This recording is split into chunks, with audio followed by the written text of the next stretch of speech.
Hari ini kita akan masuk dalam pembahasan kita. Sekarang kita masuk pada pembahasan kelima dalam pembahasan kita. Mengapa orang pilihan bisa gagal? Iya kan?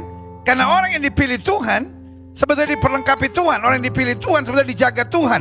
Orang yang dipilih Tuhan akan dimampukan Tuhan untuk bertahan sampai kesudahannya.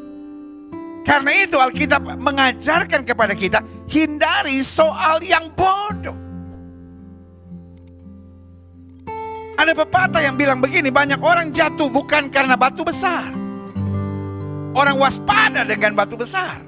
Tapi banyak orang jatuh karena kerikil-kerikil kecil. Banyak orang tidak jatuh karena musuh yang menakutkan. Tapi banyak orang jatuh dengan penjilat-penjilat yang berbahaya, saudara-saudara. Itu yang Alkitab katakan, hindari soal yang bodoh. Nah, ini yang kita mau belajar sama-sama. Buka Alkitab kita sama-sama. 2 Timotius 2 ayat 19-26. Demikian firman Tuhan. Tapi dasar yang diletakkan Allah itu firm. Jadi kalau Tuhan pilih dan panggil kita, the foundation is firm. Dasarnya itu teguh, dasarnya itu kuat.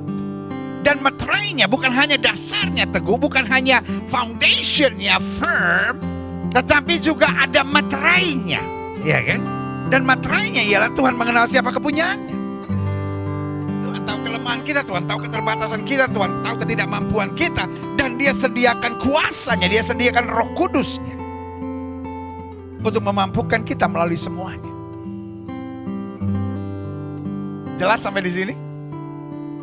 Dasarnya teguh dan materainya jelas. Tuhan mengenal kita. Makanya Yesus sebelum naik ke sorga dia bilang apa? Aku tidak meninggalkan kamu seorang diri sebagai yatim piatu. Karena Tuhan mengenal kita.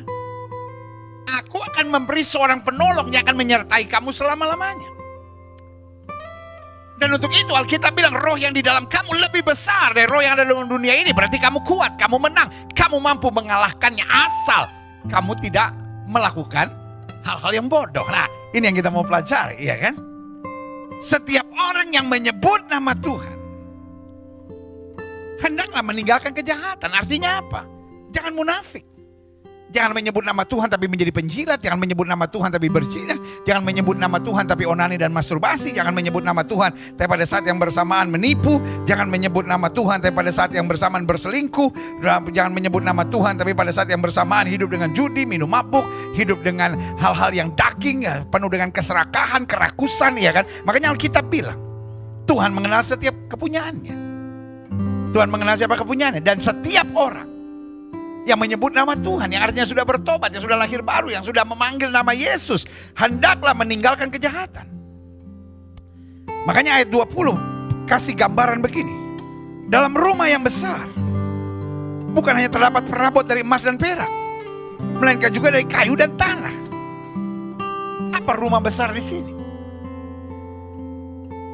Rumah besar di sini artinya keluarga-keluarga Allah.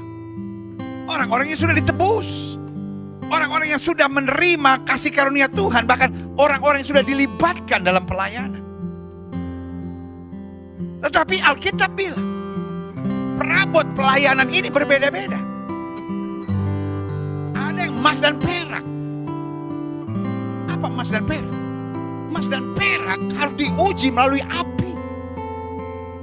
Dan makin melalui api, makin murni. Tetapi ada yang pelayanannya atau anggota keluarga ini atau dalam rumah yang besar ini hanya terdiri dari kayu dan tanah. Artinya waktu lewat api hancur. Lewat api habis. Berarti orang benar, orang yang sudah dipilih Tuhan, orang yang sudah diselamatkan Tuhan, kita harus melihat kualitas ini. Kita perabot yang mana? Apakah yang emas atau perak atau kayu dan tanah? Mungkin setiap saudara berkata, oh itu memang iya memang kondisinya begitu ya akan dimuntahkan Tuhan. No, karena ayat ini bilang apa? Yang pertama dipakai untuk maksud yang mulia. Dan yang terakhir untuk maksud yang kurang mulia. Makanya ada seorang theologian menulis skripsi dan judulnya Yudas Masuk Surga. Saya bukan agen sorga yang bisa dengan gampang berkata, oh ini masuk surga, ini masuk neraka. Tetapi alasan yang saya perhatikan, alasan penulis skripsi ini, Yudas masuk surga karena dia melakukan kehendak Allah. Artinya tanpa Yudas, Yesus gak akan bisa disalibkan. Come on. Jangan berpikir so stupid. Dan sampai hari ini masih ada di YouTube yang membahas Yudas masuk surga. Tapi ayat ini bilang ada yang dipakai untuk maksud yang mulia. Ada yang dipakai. Tapi untuk apa? Maksud yang kurang mulia atau yang najis.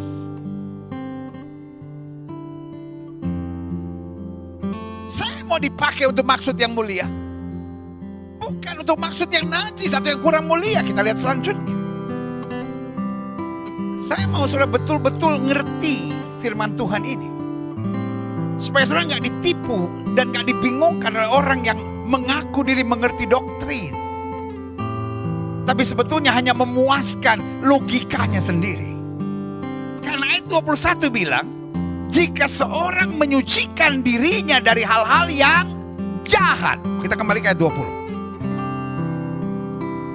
Ayat 20 bilang dalam rumah yang besar bukan hanya terdapat perabot dari emas dan perak, melainkan juga dari kayu dan tanah. Jelas ya, ada emas dan perak. Jelas emas dan perak ini kita tahu diuji lewat api, dipakai untuk maksud yang mulia. Kayu dan tanah hancur diuji lewat api, ya kan? Karena itu dipakai untuk maksud yang najis, dipakai untuk maksud yang kurang mulia. Jelas ya sampai di sini. Nah, sekarang kita lihat kenapa ada yang maksud mulia, ada yang tidak maksud yang tidak mulia. Ayat 21 menjelaskan very clear. Jika seorang menyucikan dirinya dari hal-hal yang jahat, berarti kenapa perabotnya disebut dari kayu dan tanah? Karena jahat. Jadi jangan bilang, oh itu my part. Mungkin panggilan saya bukan emas dan perak, tapi panggilan saya adalah kayu dan tanah. Saudaraku yang kasih dalam Tuhan, artinya apa jahat? Alkitab bilang, karena Yudas dari awalnya adalah pencuri. Betul dia adalah pelayanan, betul dia berbuat sesuatu, tetapi karena tanah, karena kayu, maka dipakai untuk maksud yang tidak mulia. Betul dia dipakai, tapi untuk maksud yang tidak mulia. Kenapa? Karena dia tidak mau menyucikan dirinya. Artinya meskipun kayu dan tanah, kalau dia menyucikan dari hal yang jahat, dia akan dipakai untuk maksud yang mulia. Dan ayat 21 ini sangat jelas. Jika seorang menyucikan dirinya dari hal-hal yang jahat, ia akan menjadi perabot rumah untuk maksud yang mulia. Jadi tanah dan kayu ini dipakai Tuhan, tetapi dengan tetap melakukan yang jahat. Ngeri. Ada orang yang pelayanan tapi tetap berzina. Ada orang yang pelayanan tapi tetap penuh kebencian. Ada orang yang pelayanan tapi kerjaannya nyerang orang. Ada yang pelayanan tapi roh di dalamnya, roh perpecahan, roh adu domba, roh kesombongan, merasa diri angkuh yang paling hebat. Saudaraku yang kasih dalam Tuhan, ada roh Lucifer di dalam diri saudara. Saya mengasihi saudara. Saya bukan seorang hamba Tuhan yang berkhotbah untuk nyenang-nyenangin hati saudara. Tetapi saya seorang hamba Tuhan yang bicara sederhana, tetapi akan bicara jujur dengan saudara. Kenapa? Saya mau hidup sudah diubahkan Tuhan. Apalagi hari ini kita akan menerima tubuh dan darah Kristus. Ayat ini bilang, jika seorang menyucikan dirinya dari hal-hal yang jahat, ia akan menjadi perabot rumah untuk maksud yang mulia. Ia dikuduskan, bukan jadi hebat, tapi dipandang layak untuk dipakai tuannya dan disediakan untuk setiap pekerjaan yang mulia. Siapa? Yang kayu dan tanah tadi, tapi menyucikan diri dari yang jahat. Nah, apa yang dimaksud jahat? Ayat 22 jelas. Sebab itu jauhilah nafsu orang muda. Nah, ini yang dimaksud menyucikan diri dari hal-hal yang jahat. Kejarlah keadilan. Kejarlah kesetiaan. Kejarlah kasih. Kejarlah damai bersama-sama dengan mereka yang berseru kepada Tuhan dengan hati yang murni. Jadi ada yang menyebut nama Tuhan atau berseru kepada Tuhan tapi dengan hati yang busuk. Dengan hati yang curang, dengan hati yang munafik. Tapi Tuhan mau kita menyucikan diri supaya kita dipakai untuk pekerjaan yang mulia. Ayat 23. Hindarilah soal yang dicari-cari. Nah ini. Kenapa kita akhirnya dipakai untuk maksud yang tidak mulia? Kenapa kita diibaratkan hanya seperti kayu dan tanah? Karena kita suka mencari soal yang dicari-cari. Kita cari kekurangan orang, kita cari kesalahan orang. Supaya kita kelihatan hebat. Kita serang orang, kita adu domba satu sama lainnya. Kita ngejelekin orang. Ini yang Alkitab bilang, hindari soal yang dicari-cari. Yang bodoh dan tidak layak. Jadi ada 3 di sini. Soal yang dicari-cari. Yang bodoh dalam bahasa Inggris disebut stupid things. Memang bahasa Inggris nggak semuanya bisa diterjemahkan langsung. Stupid things itu hal-hal yang sia-sia gitu. Ya kan bahasa Inggris terjemahannya nggak bisa langsung. Misalnya, ya kan, deadline itu bukan garis mati kan, Bluetooth, bukan garis biru kan, iya kan, jelas nggak sampai di sini. Stupid things dalam Alkitab diterjemahkan langsung jadi kesannya hal-hal yang bodoh. Tapi stupid things kadang-kala hal-hal yang dicari-cari gitu, hal-hal yang dibesar-besarkan gitu ya kan, dan yang tidak layak. Jadi hal yang dicari-cari yang bodoh dan tidak layak. Engkau tahu bahwa soal-soal itu ujung-ujungnya hasilnya menimbulkan pertengkaran. Terjemahan aslinya bilang menciptakan persaingan dan kompetisi. Tuhan tidak mencari siapa yang lebih hebat. Tuhan tidak mencari siapa yang lebih jago. Serving God is not a sports Olympic. Melayani Tuhan bukan seperti olimpiade olahraga. Dicari siapa yang terhebat, tercepat, terjago. No. There is no competition in God's field. Tidak ada kompetisi dalam ladangnya Tuhan. Karena Tuhan hanya cari yang taat dan setia. Bukan yang terbaik, bukan yang terhebat, bukan yang terjago, bukan yang paling terkenal. Alkitab bilang di hari terakhir ada orang-orang yang berkata, aku sudah berbuat demi namamu, aku sudah usir setan demi namamu, aku sudah sembuhkan orang sakit. Itu kan orang-orang hebat. Tapi Yesus bilang apa? Aku tidak kenal kamu. Karena yang Tuhan cari ketaatan, kesetiaan, dan ketulusan. Makanya ayat Alkitab ini bilang hindarilah soal yang dicari-cari, yang bodoh dan tidak layak. Engkau tahu bahwa soal-soal itu menimbulkan pertengkaran. Taruh tangan kanan saudara di dada. Sama-sama bilang, saya harus hindari pertengkaran. Pak, hindari pertengkaran. Ibu, hindari pertengkaran. Pelayan-pelayan Tuhan, hindari pertengkaran. Mertua-mertua, hindari pertengkaran. Menantu-menantu, hindari pertengkaran. Anak-anak Tuhan, hindari pertengkaran. Karena Alkitab bilang, berbahagia orang yang membawa damai, karena mereka akan disebut anak-anak Allah. Amin. Ayat 24 menjelaskan dengan jelas. Sedangkan seorang hamba Tuhan tidak boleh bertengkar. Harus ramah terhadap semua orang. Ia harus cakap mengajar. Jadi meskipun ramah tetap harus mengajar, tetap harus menegur, tetap harus menasihati. Tetapi ayat ini selanjutnya bilang apa? Dengan apa? Sabar. Ramah, cakap mengajar, sabar. Selanjutnya klik. Dan dengan lemah lembut, bukan menghakimi, bukan menjatuhkan. Kalaupun harus menegur, tetap lemah lembut. Dapat menuntun orang yang suka melawan. Nah, orang yang suka melawan gak usah dikutuk-kutukin. Tuntun, arahkan dengan lemah lembut. Sebab mungkin Tuhan memberikan kesempatan kepada mereka untuk bertobat. Jadi ada yang bisa dilayani dan bertobat, dan ada yang tetap mengeraskan hati. Jelas ya? Karena ayat ini pakai kata mungkin. Tuhan memberikan kesempatan kepada mereka untuk bertobat dan memimpin mereka sehingga mereka mengenal kebenaran. Dan dengan demikian mereka menjadi sadar kembali karena apa?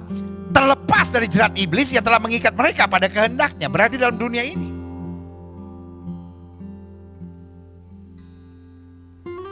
Sesuai dengan firman Tuhan ini jelas. Ada orang-orang yang terikat dengan jerat iblis. Dan orang yang terikat dengan jerat iblis, ciri-cirinya selalu memancing keributan. Orang-orang yang terikat dengan jerat iblis, ciri-cirinya selalu mau menonjolkan diri, merasa yang paling baik, dan semua tidak betul. Orang yang terikat jerat iblis, ciri-cirinya tidak peduli dengan firman Tuhan. Dia hanya mencari kesenangan daging. Ciri-ciri orang yang terjerat iblis adalah hidup munafik. Dia ada di gereja. Dia kadang-kala mendengar firman, dia kadang-kala terlibat dalam pelayanan-pelayanan, tetapi hidupnya bertentangan dengan firman Tuhan. Jelas ya? Alkitab bilang, ada orang-orang yang terikat dengan jerat iblis. Dan untuk menghadapinya, kita harus hidup dengan kualitas emas dan perak. Karena itu yang iblis mau. Menempatkan orang-orang yang terikat jerat iblis di sekitar kita. Supaya akhirnya kita stres. Supaya akhirnya kita tertekan.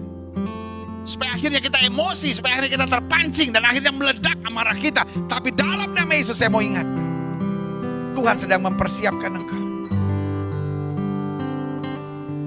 untuk maksud yang mulia.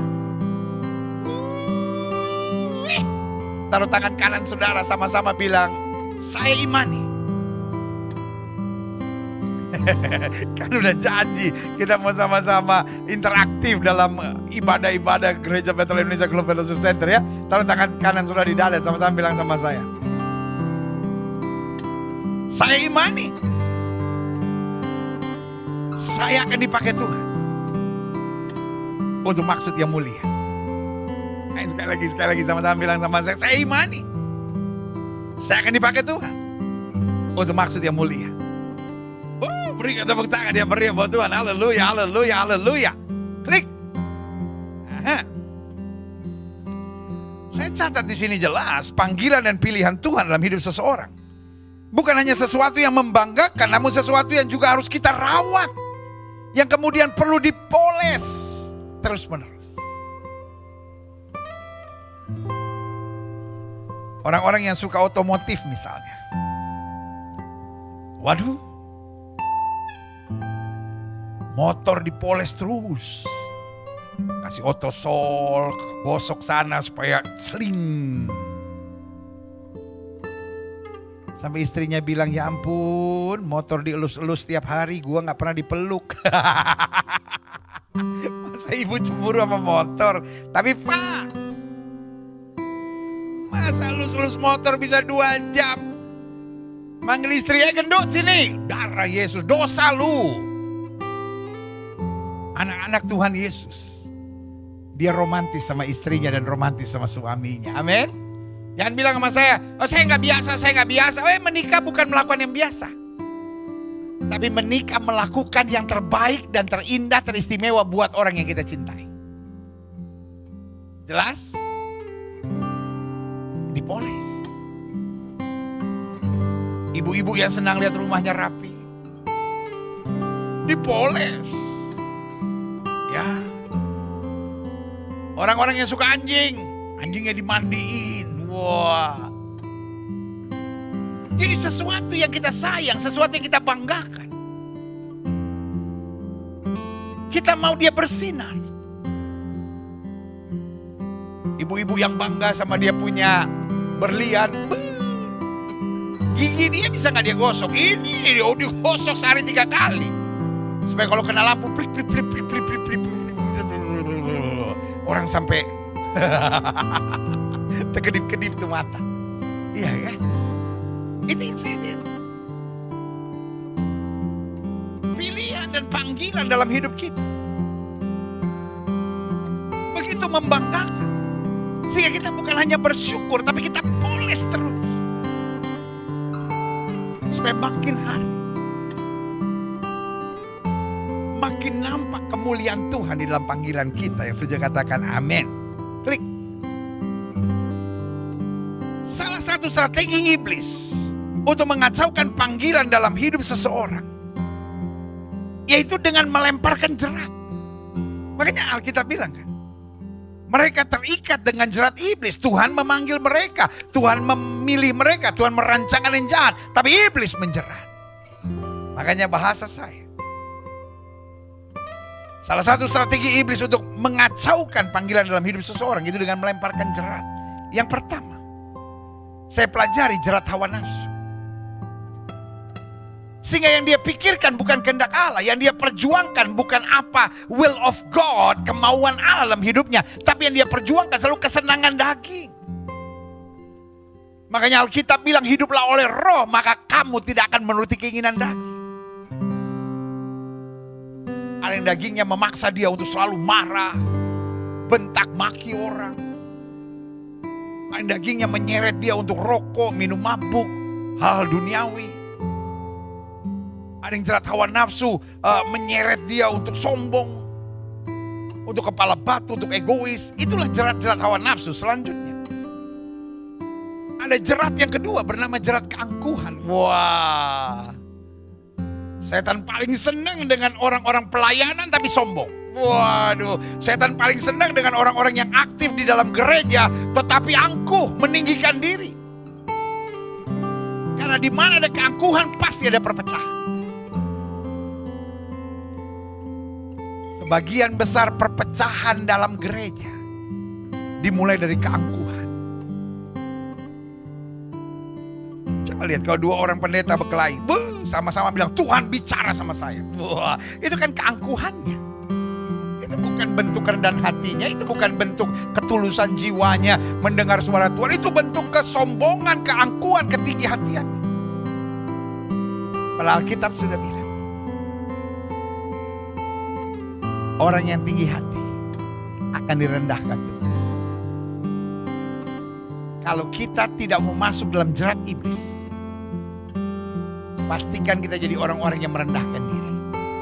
Karena orang yang merendahkan diri akan ditinggikan Tuhan tepat pada waktunya. Setuju sama saya? Katakan, saya harus merendahkan diri. Sifat yang terbaik dalam hidup seseorang adalah rendah hati. Orang rendah hati mau terus belajar. Orang rendah hati tidak mau menjauh dari Tuhan. Orang rendah hati bisa ditegur dan dinasehati. Kapan kita tahu kita rendah hati? Ketika kita selalu mengalami kemajuan-kemajuan dalam iman. Kalau kita mulai gak maju-maju dalam iman, dalam pelayanan, dalam pengetahuan rohani, itu karena kita sombong, kita merasa saya sudah tahu semuanya kok, saya sudah mengerti segala-galanya kok, saya sudah cukup rohani kok. Tetapi orang yang rendah hati akan berkata, Tuhan ajarilah aku, supaya aku lebih dalam mengenal maksud-Mu. Supaya aku melayani Tuhan lebih sungguh-sungguh lagi, supaya aku dapat memberi yang lebih baik buat orang yang Tuhan percayakan untuk aku layani. Yang setuju sama saya katakan rendah hati. Amin. Orang rendah hati gak ada musuhnya. Siapapun memusuhi dia tetap merendahkan diri dan berjuang untuk tetap melayani dan menjadi berkat. Amin. Yang ketiga, bagaimana iblis melemparkan jerat? Yang pertama jerat hawa nafsu, yang kedua jerat keangkuhan, yang ketiga jerat keputusasaan. Iblis gak peduli sudah pelayanan, iblis gak peduli sudah berbahasa roh. Iblis gak peduli saudara hebat dalam banyak hal. Kalau dia gak bisa dorong saudara untuk menjadi sombong, akhirnya dia buat saudara putus asa. Ya, saya sebagai istri udah berjuang pendeta, tapi suami saya gak bisa berubah. Saya sebagai suami udah berusaha apa saja pendeta, tapi istri saya gak bisa berubah. Loh, kenapa gak bisa? Alkitab bilang hati raja seperti batang air di tangan Tuhan, dapat Tuhan aliri kemana saya Tuhan mau. Tapi yang Tuhan mau dalam hidup kita adalah kita beriman. Karena sesuai dengan iman kita akan jadi pada kita. Tapi yang iblis mau dalam kehidupan kita adalah keputusasaan. Karena orang yang putus asa adalah orang yang tidak percaya akan janji Tuhan. Orang putus asa adalah orang yang nekat. Orang yang berputus asa adalah orang yang merasa dirinya yang paling benar. Apapun yang dinasihatin orang salah, percuma, saya udah buat ini, saya udah buat ini, bangga sama dirinya sendiri. Makanya lihat, orang sombong dan orang putus asa itu biasanya berjalan bersama-sama. Selanjutnya, ya lihat ya jerat-jerat yang iblis taruh. Jerat hawa nafsu, jerat keangkuhan, jerat keputusasaan, dan akhirnya jerat mencari jalan pintas. Kalau udah dipenuhi hawa nafsu, ujung-ujungnya sombong, angkuh. Ujung-ujungnya mudah putus asa, dan akhirnya mencari jalan pintas. Selalu saya bilang, tidak ada jalan yang mudah dalam mengiring Kristus. Mengiring Kristus jalannya berbatu. Jalannya keras. Jalannya penuh dengan tantangan. Tapi Tuhan janji, satu utas rambutmu pun tidak akan jatuh ke tanah tanpa seizin Tuhan. Dia jaga kita seperti biji matanya. Yang setuju katakan amin. Ibu, jangan ambil jalan pintas. Adik-adik muda jangan ambil jalan pintas. Kenapa orang bercerai? Karena ambil jalan pintas. Kenapa orang menggugurkan kandungan? Karena ambil jalan pintas. Kenapa orang tinggalkan pelayanan? Gak kuat saya ambil jalan pintas. Itu saya bilang jalan-jalan bodoh. Itu Alkitab bilang soal-soal yang bodoh. Padahal kalau kita mau berjuang, kalau kita mau beriman, kalau kita mau menanti-nantikan Tuhan, Alkitab bilang orang yang berharap kepada Tuhan tidak akan pernah dipermalukan. Yang setuju katakan yeah. Amin. Right. Selanjutnya, saya pelajari kunci utama agar kita tidak terperangkap jerat iblis. Saya catat di sini ada beberapa hal. Yang pertama, hindarilah soal yang dicari-cari. Jelas ya. Ayat yang ke-23 ini merupakan kunci utama bagaimana kita tidak masuk dalam jerat iblis. Hindarilah soal yang dicari-cari, yang bodoh dan tidak layak. Engkau tahu bahwa soal-soal itu menimbulkan pertengkaran, menimbulkan kejengkelan, menimbulkan persaingan dalam hidupmu dan membuat engkau merasa diri yang paling hebat, paling benar, dan semua yang salah. Jelas ya. Coba saudara lihat, akar segala persoalan selalu begitu. Kita merasa yang paling benar, kita merasa yang paling hebat, semua salah. Saya udah berkorban, saya udah begini, akhirnya playing victim. Akhirnya merasa, oh ya, saya udah korban segala-galanya, istri saya gak benar, suami saya gak benar. Saudara bebas dalam Tuhan, ngaca. Karena mengungkit-ungkit kebaikan kita. Itu juga bagian dari soal yang dicari-cari yang bodoh dan tidak layak. Klik. Saya catat selanjutnya. Apa saja sebenarnya yang termasuk soal yang kata Alkitab bilang dicari-cari dan bodoh. Kalau Alkitab bilang ini soal yang dicari-cari dan bodoh, apa maksudnya? Yang pertama saya pelajari, kecewa dengan situasi yang tidak kita harapkan. Hello? Kita ini hanya hamba. Lalu kita dengan angkuh dan sombongnya kecewa dan bilang, kenapa ini begini, kenapa ini begini, kenapa ini begini. Hello. Tuhan marah sama Ayub.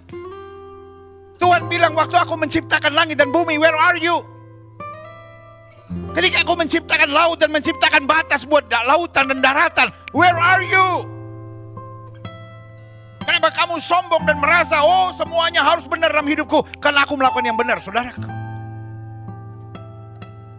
Apa soal yang bodoh dan dicari-cari? Yaitu kecewa dengan situasi yang tidak kita harapkan. Sebagai hamba Allah saya hanya mau ingatkan, kenapa engkau harus kecewa? Emang engkau sudah tahu kenapa Tuhan izinkan ini terjadi? Kita ini banyak hal yang kita belum mengerti. Jangan sok tahu, jangan sok pintar, jangan sok jago. Mari kita belajar taat, mari kita belajar semangat, mari kita belajar berpikir positif, mari kita hidup dengan iman. Untuk hal-hal yang tidak saya mengerti, saya duduk di bawah kaki Tuhan, saya membiarkan Roh Kudus mengajar saya, sampai akhirnya saya tiba pada pemahaman dan pengertian bahwa tidak pernah sekalipun orang yang berharap kepada Tuhan dipermalukannya. Kecewa. Untuk hal-hal yang tidak kita mengerti, untuk hal-hal yang tidak kita harapkan, saya beri nama, itu adalah tindakan yang bodoh dan soal yang dicari-cari. Yang kedua, apa sebenarnya termasuk soal yang dicari-cari dan bodoh? Stres dan tertekan untuk masalah yang harus kita, untuk masalah yang ada di hadapan kita. Iya kan? Kadang-kala kita stres dan tertekan untuk masalah yang harus kita hadapi. Sebagai hamba Allah, saya hanya mau ingatkan buat saudara, we are not living in Eden yet. Alkitab berkata, seluruh dunia harus menanggung hal yang sama. Semua kita menghadapi masalah. Amin. Terus kenapa kita stres dan tertekan? Kenapa kita nggak belajar? Kenapa kita nggak meminta tuntunan Tuhan? Orang stres biasanya inginnya dimengerti. Orang tertekan inginnya semua orang mengerti dia. Folks, jangan jadi Kristen yang childish lah. Selalu marah sama semua orang dan bilang saya stres. Orang stres itu harus bertobat. Orang stres itu harus datang pada Yesus. Karena orang stres yang ingin dimengerti semua orang, itu artinya engkau sudah sakit jiwa, saudara. Karena engkau sakit jiwa, semua orang harus mengiyakan. Udahlah, ada orang gila mau diapain? Iya kan, sama seperti orang gila. Teriak-teriak dan bilang, gila, gila, gila. Kita lihat gitu apa? Ya udahlah, namanya orang gila. Haruskah semua orang mengerti saudara? Atau haruskah engkau berubah? Saudaraku, saya mencintai saudara. Dan saya ngomong dengan hati yang penuh cinta pada saudara di hari di mana kita akan menerima tubuh dan darah Kristus. Jangan bodoh. Jangan buat soal yang dicari-cari. Sebentar-bentar stres, sebentar-bentar tertekan, sebentar-bentar stres, sebentar-bentar kayak orang gak punya Tuhan, saudara ini. Saudaraku yang kasih dalam Tuhan, kita kan masih punya Tuhan. Aku punya Tuhan yang besar, yang telah berjanji dan sanggup menggenapi firman-Mu. Sepakat percaya kuasanya, ku terima sekarang kemenangan dari-Mu. Amin. Kita punya Tuhan yang besar, hello. Apa-apa stres, apa-apa tertekan, apa-apa stres, apa-apa tertekan, kayak orang gak punya Tuhan. Ya tapi kan pendeta namanya kan kita masih hidup di tanah. Betul. Tapi di dalam diri saudara Roh Allah yang hidup. Fight. Lawan stres saudara itu. Berdiri tegak dan bilang, saya masih punya Tuhan. Setan kau tidak punya kuasa. Iblis ada di bawah telapak kaki orang percaya yang setuju katakan, yeah, saya siap. Amin. Yang ketiga, apa saja sebenarnya termasuk soal yang dicari-cari dan bodoh? Emosi untuk keadaan yang menyakitkan dan melukai. Come on. Life is not perfect, I know. Tapi kalau apa-apa emosi, apa-apa meledak-ledak, apa-apa gak bisa kontrol emosi. Itu yang saya bilang, kekanak-kanakan banget hidup saudara ini. Hal-hal yang menyakitkan, hal-hal yang melukai, kadangkala itu penting untuk mengajar kita lebih rendah hati, untuk mengajar kita sadar, kalau saya nggak mau dilukai, saya juga tidak boleh melukai. Ada banyak orang kan nggak suka dibentak, tapi senangnya bentak orang. Ada orang nggak suka dikasari, tapi senangnya kasarin orang. Ada orang nggak senang ditekan, tapi senangnya menekan orang. Itu berarti roh keegoisan ada dalam diri saudara. Kadangkala Tuhan izinkan hal-hal yang melukai dan menyakitkan dalam hidup kita, untuk kita belajar. Ternyata dilukai orang gak enak ya. Ternyata disakiti orang gak enak ya. Dan saya pegang firman Tuhan. Apa yang kamu tidak ingin orang lain perbuat kepadamu, jangan perbuat itu kepada orang lain. Selanjutnya, apa saja sebenarnya yang termasuk soal yang dicari-cari dan bodoh? Yaitu menunda. Menunda sesuatu yang kita rasa sukar dan berat. Penundaan adalah awal dari berbagai kegagalan. Biasanya penundaan itu tanda kita tidak yakin kuasa Tuhan. Penundaan bukti bahwa kita malas. Penundaan adalah keadaan di mana kita tertipu oleh setan. Karena Tuhan mau kita bertindak. Tuhan mau kita berjuang. Tuhan mau kita memulai. Alkitab berkata pemalas itu hanya berputar pada engselnya. Orang-orang malas senangnya menunda. Orang-orang malas melihat makanan dan tidak bisa memasukkan ke dalam mulutnya. Artinya apa? Selalu yang dalam penundaan. Oh, saya mau bertobat tapi nanti. Saya mau mulai baca Alkitab sampai selesai tapi nanti. Saya mau jadi suami yang baik tapi nanti. Saya mau tinggalkan rokok tapi nanti. Saya mau tinggalkan judi tapi nanti. Hari ini Alkitab bilang, kalau kamu dengarkan suara Tuhan, jangan keraskan hati. Jangan tunda. Amin. Saudara yang mau berhenti rokok sekarang. Saudara yang mau berhenti berselingkuh sekarang. Saudara yang mau berhenti jadi homoseks, jadi lesbian, lakukan sekarang. Saudara yang mau buang semua obat-obat terlarang, saudara lakukan sekarang. Saudara yang mau bakar jimat, keris-keris saudara, kepercayaan-kepercayaan pada kuasa kegelapan, buat sekarang.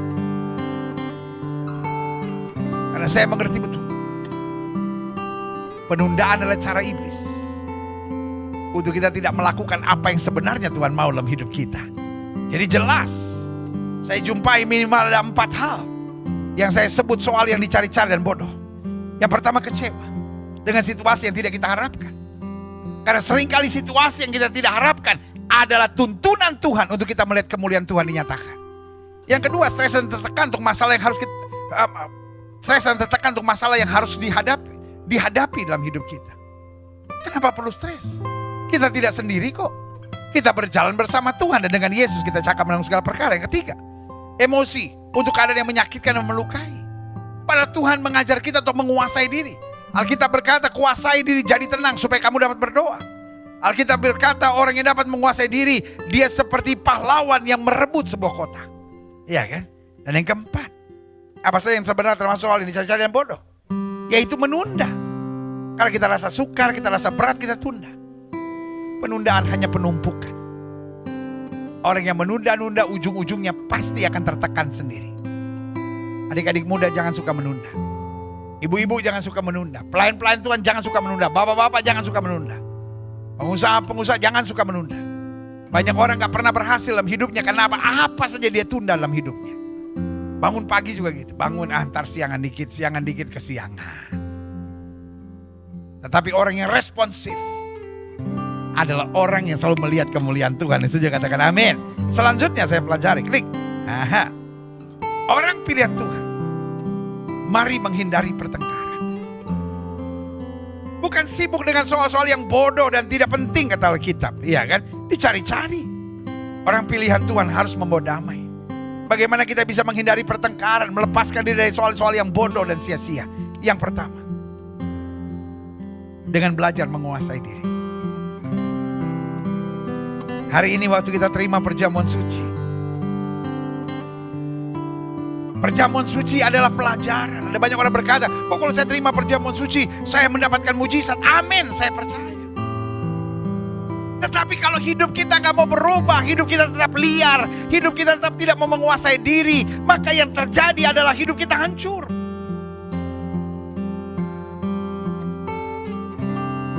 Orang yang tidak mampu menguasai diri, kata Alkitab, seperti kota yang roboh tembok. Pada zaman itu,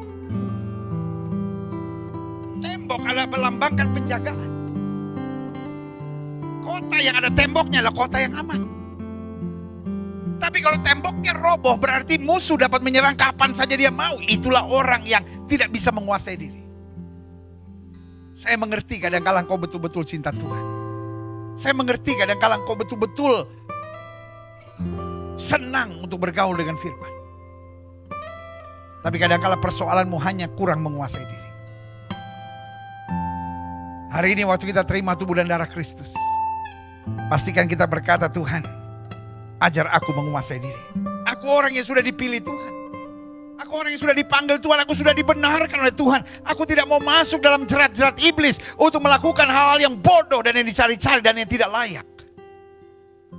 Karena itu saya mau belajar menguasai diri. Dan yang kedua, klik.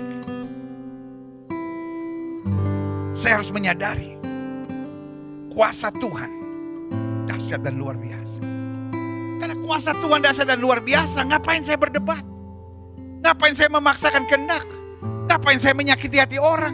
Ngapain saya balas yang jahat dengan yang jahat?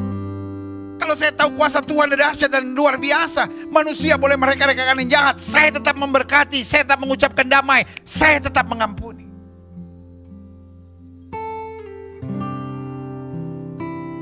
Folks, hari-hari ini saya yakin kita sudah masuk pada akhir zaman. Dan ini adalah masa penampian tubuh Kristus. Tanyakan pada diri saudara sendiri. Sudahkah kita emas dan perak? Atau kita kayu dan tanah?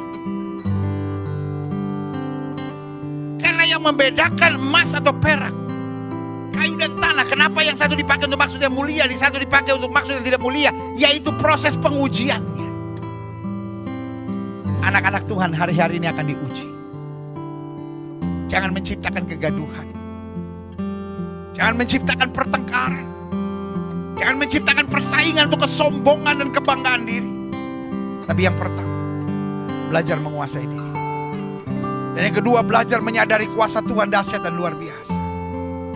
Untuk hal-hal yang kita udah gak sanggup, jangan emosi. Untuk hal-hal yang kita udah gak sanggup, jangan memaksakan dengan kekuatan kita sendiri. Percayakan pada kuasa Tuhan yang dahsyat. Karena Alkitab bilang apa yang tidak pernah kamu pikirkan, itu akan Tuhan sediakan. Dan saya juga katakan amin. Yang ketiga, orang pilihan Tuhan. Bagaimana supaya kita bisa finishing strong? Bagaimana supaya kita tidak gagal? Bagaimana supaya kita bisa bertahan sampai kesudahannya? Alkitab jelas bilang, hindarilah soal yang dicari-cari dan yang bodoh dan yang tidak layak. Bagaimana caranya? Disiplinkan diri untuk selalu membawa damai dan menjadi berkat. Di samping kita belajar menguasai diri, sadari kuasa Tuhan dahsyat dan luar biasa. Sehingga kita gak usah tertekan, gak usah kecewa, gak usah panik. Serahkan pada Tuhan hal-hal yang kita gak ngerti, belajar gitu. Hidup tuh tenang, santai, beriman gitu. Santai di sini bukan berarti malas. Tapi santai di sini artinya tidak tertekan. Saya lihat banyak orang hari-hari ini mungkin akibat pandemi lah, akibat serangan setan lah, akibat perjuangan yang berat hari-hari ini. Banyak orang jadi stres, saudara-saudara. Kayak orang gak punya Tuhan gitu, saudara-saudara. Yang ketiga, disiplinkan diri untuk selalu membawa damai dan menjadi berkat. Ngomong sama diri saudara sendiri. Saya harus bawa damai. Saya harus jadi berkat. Taruh tangan kanan saudara di dada. Sama-sama bilang sama saya anak Tuhan Yesus. Ayo, semangat. Ayo yang di rumah semua. Sama-sama bilang, saya anak Tuhan Yesus. Saya tidak boleh bikin malu nama Tuhan.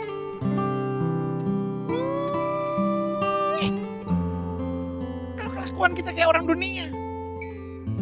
Kita gak membawa damai, kita cuma menciptakan pertengkaran. Kita cuma sukanya berdebat, kita cuma mau beradu siapa yang lebih hebat di antara kita dalam nama Yesus. Mari berpikir, gimana saya memenangkan jiwa? Gimana saya bawa damai? Bagaimana hidup saya jadi berkat? Saya anak Tuhan Yesus. Saya gak boleh bikin malu nama Tuhan. Yang terakhir, sebelum kita masuk dalam perjamuan suci. Orang pilihan Tuhan. Mari menghindari pertengkaran. Mari menghindari soal yang dicari-cari yang bodoh dan yang tidak layak. Dengan selalu mendekatkan diri pada firman dan tuntunan Roh Kudus. Oh haleluya, ini yang paling penting. I know this is very basic. Tetapi kalau basicnya gak benar, maka jalannya juga penuh kehancuran. Tapi seberapa berat pun tantangannya. Tapi kalau kita tak mendekatkan diri pada firman dan tuntunan Roh Kudus. Karena Alkitab saya kan bilang, kalau kamu tinggal dalam aku dan firmanmu tinggal dalam kamu, maka minta apa saja, aku akan menyediakan bagimu. Dan kalau Roh Kudus menuntun kita, Alkitab berkata, Roh Kudus memeteraikan kita untuk kita mendapatkan seluruh yang Tuhan janjikan buat kita.